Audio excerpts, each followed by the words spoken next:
Assalamualaikum warahmatullahi wabarakatuh. Halo semuanya, selamat datang di video ringkasan mata kuliah Curriculum and Material Development atau CMD.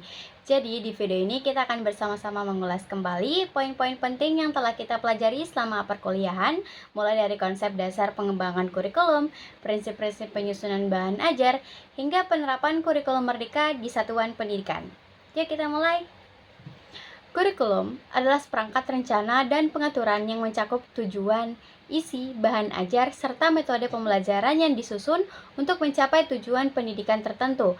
Dalam penerapannya, kurikulum terdiri dari beberapa komponen utama, yaitu tujuan pendidikan, isi atau materi pelajaran, metode pembelajaran, dan evaluasi. Tujuan pendidikan menentukan kompetensi yang ingin dicapai oleh peserta didik, sementara materi pelajaran disesuaikan untuk mendukung pencapaian tujuan tersebut. Metode pembelajaran mencakup strategi dan pendekatan yang digunakan oleh pendidik, sedangkan evaluasi berfungsi untuk menilai sejauh mana tujuan pendidikan telah tercapai. Kurikulum juga memiliki beberapa fungsi penting seperti menjadi pedoman bagi guru dalam merancang pembelajaran, sebagai alat evaluasi untuk mengukur efektivitas proses belajar mengajar, serta sebagai instrumen pengendali untuk mengarahkan pendidikan agar sesuai dengan arah dan kebijakan yang telah ditetapkan. Di Indonesia, kurikulum telah mengalami banyak perubahan dari masa ke masa, dimulai dari kurikulum 1947 atau rencana pelajaran, hingga kurikulum merdeka yang digunakan saat ini, yang memberikan fleksibilitas lebih kepada sekolah dan guru dalam mengembangkan kurikulum sesuai kebutuhan peserta didik. Perkembangan ini menunjukkan bahwa kurikulum selalu beradaptasi dengan perubahan zaman dan kebutuhan masyarakat. Kemudian kurikulum merdeka. Kurikulum merdeka dirancang sebagai respons terhadap kebutuhan zaman yang terus berubah, dengan prinsip bahwa kurikulum yang baik harus sesuai dengan konteks dan karakteristik murid. Tujuannya adalah membangun kompetensi peserta didik untuk masa kini dan masa depan. Struktur kurikulum merdeka terdiri dari 6 komponen utama.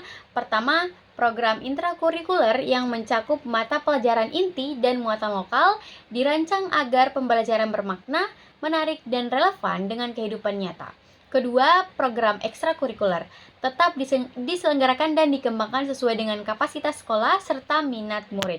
Ketiga, proyek penguatan profil pelajar Pancasila atau P5 dilakukan melalui pembelajaran berbasis proyek dengan tema-tema seperti kearifan lokal, demokrasi, dan kewirausahaan untuk memperkuat karakter murid. Keempat, asesmen dilaksanakan oleh satuan pendidikan secara fleksibel guna mengidentifikasi kebutuhan belajar serta memberikan umpan balik bagi guru, murid, dan orang tua. Kelima, alokasi waktu. Alokasi waktu pembelajaran disesuaikan dengan model yang dipilih sekolah, yaitu reguler, blok, atau kolaboratif antar mata pelajaran. Keenam, perangkat ajar dapat dipilih secara leluasa oleh guru, baik berupa buku, modul, video, atau media digital lainnya, asalkan sejalan dengan prinsip pembelajaran dengan paradigma baru. Secara keseluruhan, kurikulum merdeka bertujuan untuk menumbuhkan pembelajar sepanjang hayat yang memiliki karakter sesuai dengan profil pelajar Pancasila. Kemudian, capaian pembelajaran atau CP dipahami sebagai tujuan akhir dalam setiap fase pembelajaran siswa yang menekankan bahwa proses belajar adalah sebuah perjalanan, bukan perlombaan. Hal yang paling penting adalah tercapainya tujuan pembelajaran yang jelas dan bermakna, yang akan memotivasi peserta didik serta mendorong pencarian berbagai cara untuk mencapainya. CP merupakan kompetensi minimum yang harus dikuasai oleh peserta didik dalam setiap mata pelajaran dan disusun berdasarkan standar kompetensi lulusan atau SKL serta standar isi. Dalam pelaksanaannya, CP memberikan kebebasan kepada satuan pendidikan untuk menentukan strategi, metode, dan alat pembelajaran sesuai dengan kondisi, kemampuan, dan potensi masing-masing. Pendekatan ini juga mengedepankan pembangunan kompetensi agar siswa dapat mencapai capaian pembelajaran dalam waktu yang telah ditentukan. Capaian pembelajaran memiliki dua karakteristik utama, yaitu dirumuskan berdasarkan fase pembelajaran atau bukan per tahun ajaran dan berpusat pada siswa, bukan semata-mata pada ketuntasan materi. Adapun pembagian fase pembelajaran adalah fase fondasi untuk PAUD atau TKB, fase A untuk kelas 1 sampai kelas 2 SD, fase B untuk kelas 3 sampai kelas 4 SD, fase C untuk kelas 5 sampai 6 SD, fase D untuk kelas 7 sampai kelas 9 SMP, fase E untuk kelas 10 SMA atau SMK, dan fase F untuk kelas 11 sampai kelas 12 SMA atau SMK. Jadi dengan pendekatan berbasis fase ini, capaian pembelajaran bertujuan menciptakan proses belajar yang lebih fleksibel, relevan, dan berpusat pada perkembangan peserta didik. Kemudian modul ajar. Modul ajar adalah perangkat pembelajaran yang lebih lengkap dari RPP, mencakup tujuan, langkah pembelajaran, media, dan asesmen dalam satu unit atau topik. Guru bebas membuat, memilih, atau memodifikasi modul ajar sesuai kebutuhan. Komponennya meliputi capaian fase, tujuan pembelajaran, dimensi profil pelajar Pancasila, bahan ajar, pemahaman bermakna, pertanyaan pemantik, asesmen, dan rubrik penilaian. Asesmen awal dilakukan untuk mengidentifikasi kebutuhan belajar, baik kognitif maupun non-kognitif sebelum pembelajaran dimulai. Asesmen formatif dilakukan selama proses belajar untuk memberikan umpan balik, sedangkan asesmen sumatif dilakukan di akhir semester, di akhir materi atau semester untuk mengukur pencapaian. Keduanya menggunakan teknik seperti observasi, portofolio, dan tes. Dan untuk profil pelajar Pancasila terdiri dari 6 dimensi karakter utama dan diperkuat melalui proyek penguatan profil pelajar Pancasila atau P5, yaitu pembelajaran lintas disiplin berbasis proyek yang bertujuan membentuk karakter, bukan capaian bidang studi. P5 memiliki struktur fleksibel dan melibatkan siswa dalam menyelesaikan masalah nyata. Jumlah proyek P5 berbeda tiap jenjang dengan tema-tema seperti kearifan lokal, teknologi, demokrasi, dan kebekerjaan. Nah, sesuai untuk pelajar SMK. Penelaahan modul ajar yang telah dibuat oleh guru. Jadi, menelaah modul ajar merupakan proses penting dalam memastikan bahwa perangkat ajar yang disusun guru telah sesuai dengan prinsip pembelajaran yang efektif dan sesuai dengan kurikulum merdeka. Kegiatan ini bertujuan untuk mengevaluasi kelengkapan, kesesuaian, dan kualitas isi modul ajar sehingga dapat menunjang pembelajaran yang bermakna bagi peserta didik. Dalam proses menelaah, beberapa aspek yang diperhatikan antara lain kesesuaian tujuan pembelajaran dengan capaian pembelajaran pada fase yang relevan, keterpaduan dimensi profil pelajar Pancasila dalam aktivitas belajar, kelengkapan komponen seperti pemahaman bermakna, pertanyaan pemantik, strategi pembelajaran, asesmen, serta kesesuaian sarana dan media yang digunakan. Selain itu, menelaah juga menilai apakah pendekatan pembelajaran yang digunakan sesuai dengan karakteristik peserta didik dan konteks satuan pendidikan. Rubrik penilaian dan indikator keberhasilan juga ditelaah untuk memastikan bahwa asesmen dapat memberikan gambaran yang jelas tentang capaian kompetensi siswa.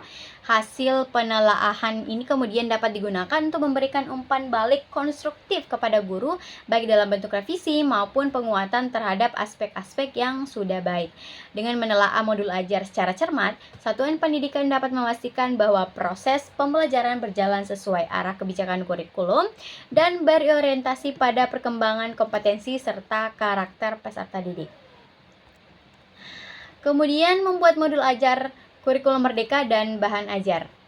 Membuat modul ajar dalam kurikulum merdeka merupakan langkah penting dalam merancang pembelajaran yang berpihak pada murid.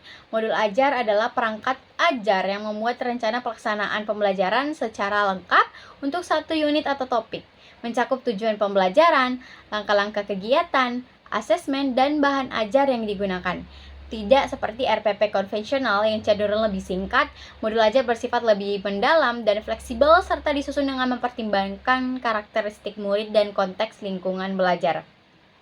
Adapun langkah-langkah dalam menyusun modul ajar yaitu yang pertama menentukan capaian pembelajaran atau CP sesuai fase dan mata pelajaran.